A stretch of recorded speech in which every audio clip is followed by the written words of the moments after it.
Sold on a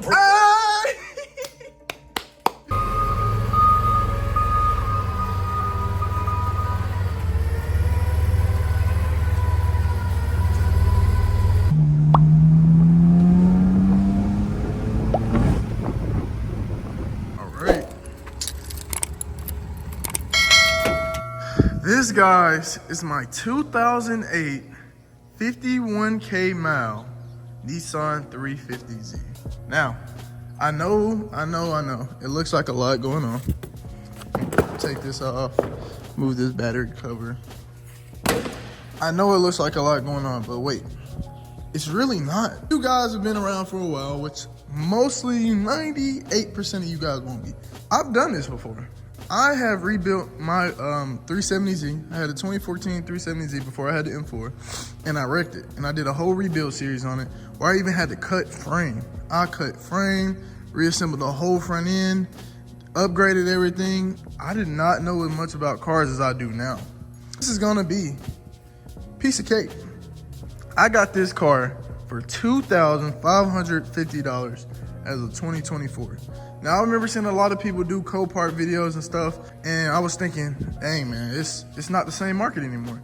And the reason I chose this car is because they're so easy to build, and they're so cheap. And overall, man, it's full circle for me. My very first car was a 2004 Nissan 350Z. I was 15, 16. I built that car $2,000 at most, and I got the car for $4,000 cash. I'll put up a picture right here. And yeah, man, but look at this thing. Clean title, by the way. Look at this. Look at those wheels. Got absolutely clobbered. This is like the only good wheel, and it's rashed. Don't know the spec or anything. Still got the plate. Tint needs to be redone. Just a slight scuff right here. But other than that, man, it's just this front end. Now, initially I felt like, I'm looking at it and I'm trying to see what really gave way. I thought framework would need to be done. Now you can kind of see at its end some, but not by a lot. So that just lets me know that whatever broke off this front end and pushed back a little bit. So I'm hoping that it's nothing major, that I don't have to mess with the frame too much. But today's video, what I'm gonna be doing is breaking everything down, going through, see what's damaged, and that's how we're gonna go. Gonna see exactly what we need. That way we can go ahead and get started on this build, man. Now, I did look up this airbag, man, and I do not know why it's so expensive. But luckily, since I did have a Z in the past and I did end up having a quick release steering wheel, I do actually still have my OEM 2004 steering wheel back. So that makes it all much easier. Like, the less things I have to spend, the cheaper this build is gonna be. Going for a goal right here with this car, I wanna say being at $6,000 and under. That is the goal for this build, just to show you, man, you can still build a Z or any JDM car in this era, for $6,000 or less. I'm gonna just go ahead and set the camera up, go get my tools, go get my gloves, go get all of that. I got a few buddies pulling up to the shop today. It's been a while since I made a YouTube video, I know. But now I'm getting consistent. Now let's knock this motherfucker out of the park! But just know, this thing has forced me to. If it wasn't for me already having the wheels for this thing, I probably would have backed up. This is my beautiful 2016 BMW M4. This is my baby here. This car is nowhere near a acceptable amount of money that's been spent. It's just not. I don't recommend, if you're getting a car to build and you don't have a lot of money, I don't suggest a BMW. Now, I do have high miles BMW, but I have had it since it was lower miles. So I just drive my car. I like my car. But this car, especially upgrading everything, this car, I would not say is the most ideal car candidate when it comes to building a car and daily driving, even though it does daily drive very, very, very well. But the wrap on here is Urban Bamboo. As you can see, we got the good stuff. Got the front lip, Apex wheels. I'll probably do a build breakdown on this car. If this is what you guys want to see, let me know in the comments. And yeah, this is the BMW.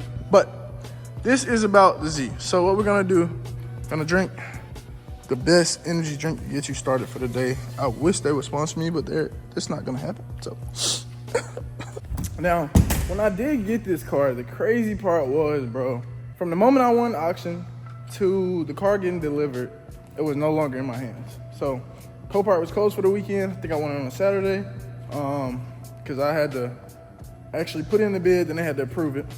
Copart was gone for the weekend, and then we got a driver and all that, but I was actually in Florida during Hurricane, whatever dude named Milton, but I was at the top of Florida, so I didn't have to evacuate anything like that. It was just on vacation. But my dad, AKA the GOAT, and Roddy, which you guys will see soon, they were able to work with our neighbors, because I own a business, we wrap, tint, do stuff like that. Our next door neighbors are Home Depot. And my guy Andrew, which is the guy that always helps me anytime I need anything, bro, that I just don't have, which is rare. Because I mean, I have plenty of tools everywhere. Specialty tools, diagnostics, anything. Any time that I need anything, especially when I'm working on this jack stand monster, he has it. So luckily he was here today and they were able to put this car on the forklift, pick it up, put it over here and maneuver and stuff. I'll put up some footage of that real quick. But yeah, Andrew's the GOAT, man. I appreciate you, Andrew, and run that. New whip.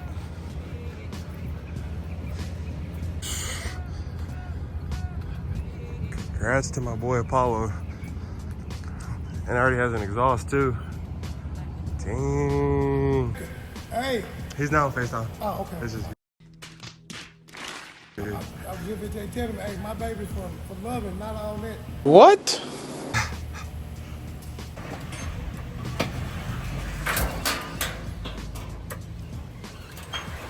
Hold up.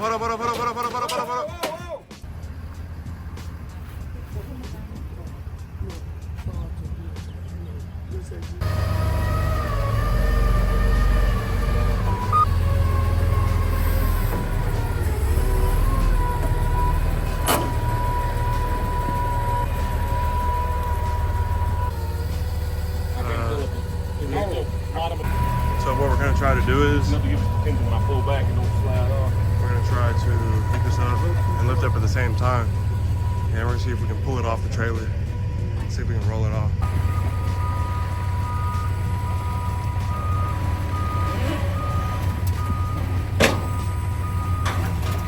All right, hold up. I'm gonna straighten the wheel out. Let me know. God dang, bro. A little bit more.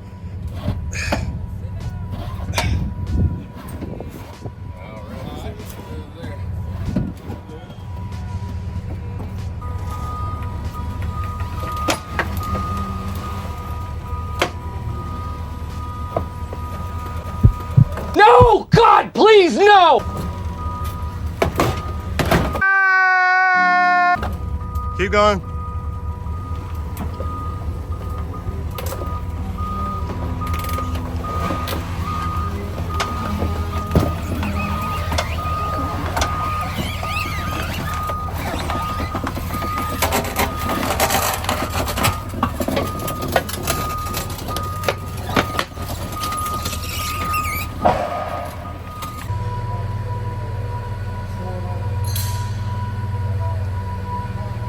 So one of the next few things that we have to do, bro, obviously the car cannot roll. I do have wheels for this. They won't go on just yet, maybe the rears, but I'm gonna go ahead and put this car on jack stands. I mean, it's kind of vital. I know I did see something leaking down there. I'm praying that it's only the coolant system, nothing related to the actual pan. This car really can't move just because of these wheels. Like, these wheels are beat up. It's the only way we'll really be able to get a good look at everything. Not able to, we don't have a 2-post lift. We should probably get a 2-post lift. Drop down in the comments if you think I should get a 2-post lift if I continue to do this. Maybe I might start flipping Z's. They might call me the Z Master, who knows? Stop it. Get some help. I'm gonna finish this drink. I'm gonna throw this thing up. It's technically not running dry, but I don't think it's gonna take that much to get this thing to crank. Obviously, you need a new battery, windshield wipers, stuff of that nature.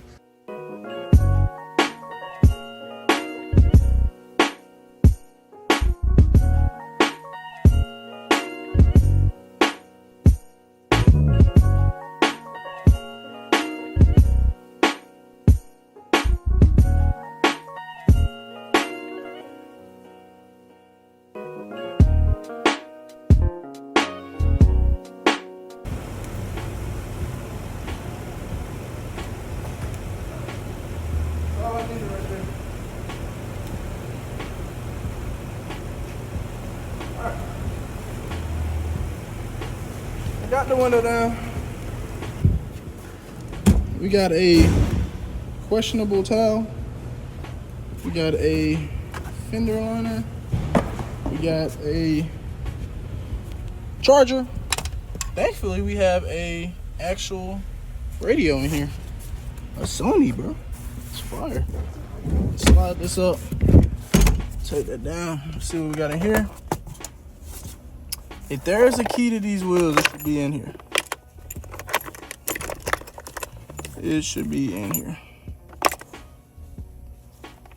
Not in that. So we check this. Wheel locks. That's what it says.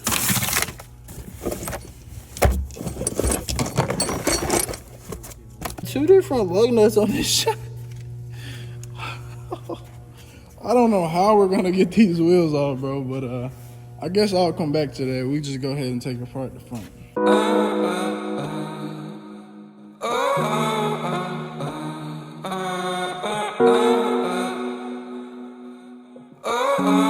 Next part of this, bro, we just gotta get these headlights off. Headlights off, and after we get these headlights off, then we're gonna take these fenders off. Then we're gonna take the core support off. We're gonna get to the bottom of this. I took this off. Now I'm questioning what's going on right here, but we're about to find out real soon. Could just be the actual core support entirety needs to be replaced, but frame looks so good so far. So we're gonna get this off, get the other one off, then we'll go ahead and get the fenders. After the fenders, then we're gonna go ahead and hit the core support.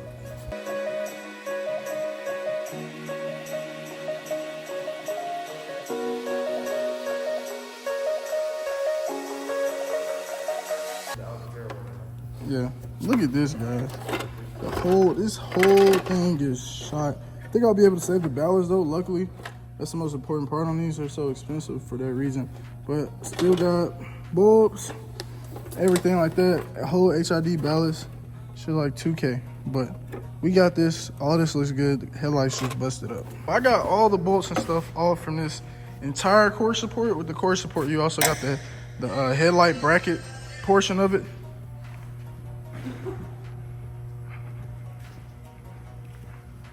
Hey, bro. What's this, man? Off, bro. And post with this is what's on your view page. It's crazy, bro. I just got any attachments like cables, wires, anything like that. I'm gonna go ahead and take off. That way it's not interfering with anything. And then I'll be able to pull this whole front off. I'm gonna take all this wiring off, but the only thing we got left, I think, is to disconnect these oil cooler lines. And from there, this thing should be able to pull straight out. I think that's the only thing holding in. Then we'll be able to look at that. Right now I got everything pretty much moved. I'm taking the fenders off now, just these few bolts down there, and then these will come off.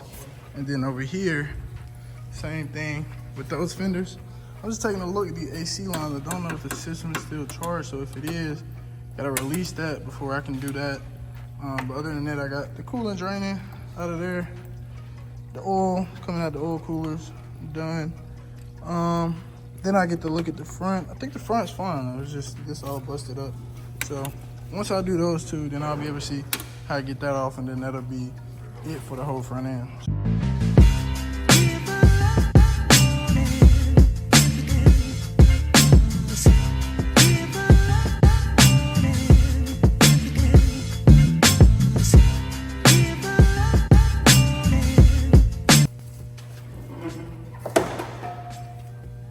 I finally got off the fenders, all of that. I haven't touched this yet because I haven't researched anything about it yet.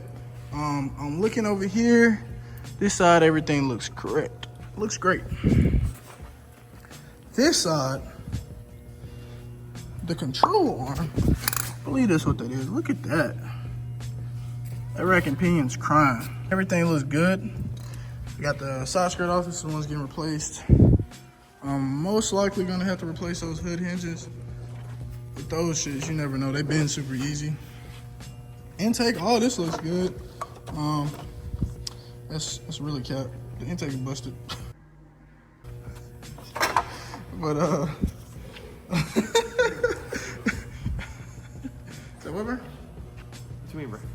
thing has 2 different wheel locks per wheel. Well, 3 technically if you got that key. Only last thing I'm really at right now is this AC condenser. I do not know if the AC condenser was hit in a way that allowed the Freon to escape the system. I'm gonna assume it wasn't because everything looked good. The hard lines look good, which is great. And because of that, I need to clear the system of that. I was able to take the fans out. I was hoping the fans were good and they were looking good until I saw just this crack right here on that side. So we'll keep this. We'll keep a few other things that we need to transfer stuff over to the new parts. The air intake box right here is broken. Might have to do that. If I don't go back with stock just for right now, I'll end up upgrading those. Car has a exhaust system.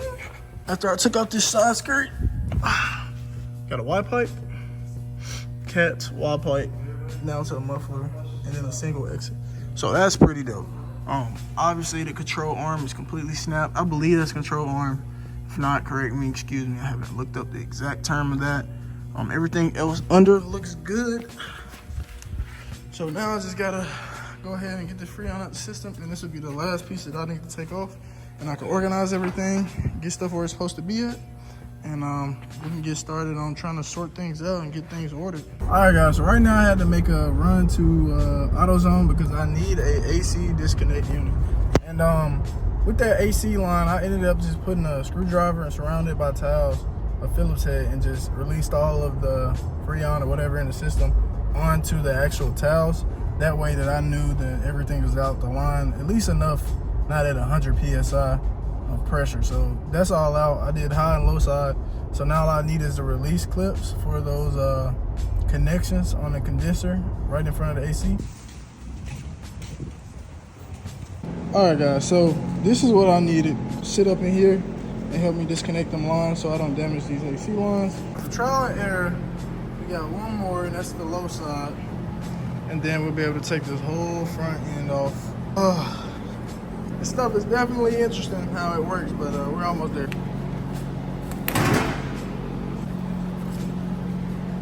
Yeah, so now I'm gonna go ahead and take this airbag out real quick before I take that cable out. And all it is that I think 2 T30 security torch bit. T30, the one with the hole in it. And that's just 2 screws and you pull it out and disconnect the airbag. All right, guys, so that is it for today. What I ended up doing is taking off everything on the front, pretty much everything on this front end, and I believe these frames need to be pulled just a little bit to the right, both of them. Feel like when it hit, it kind of shifted in a little bit. But other than that, nothing crazy, nothing major. These wheels, I'll have to figure out how to get them off. A suspension part, that one right there, the big one, and a few other things.